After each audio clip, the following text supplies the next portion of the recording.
আমি বাদশাহ, আমি কিন্তু নিজেই বাদশাহ। আমার এই জায়গায় আসতে কেউ সাহায্য করে নাই। আমি কেন বাদশাহ হয়েছি ও জানে। আমার বাদশাহ বানাইছে। তুই কিন্তু বহুত বড় জায়গায় হাত দিচ্ছস বাদশাহ।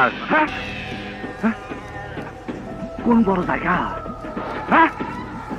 বাদশাহ সামনে দুনিয়াতে আম্মাজান ছাড়া কোনো বড় জায়গা নাই। বাদশাহ তোর বহুত পাগলামি সহ্য করছি, আর সহ্য করব না। ও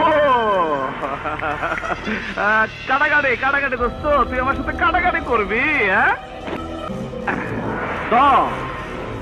আরে দোস্ত ধন না, নবাব মালটা দে তো। কেটে দিলাম, কাটাকাটি হয়ে গেল। আমার পাগলামে তুই দেখছিস কি কালাম? সামনে তো আরো দেখবি। আয়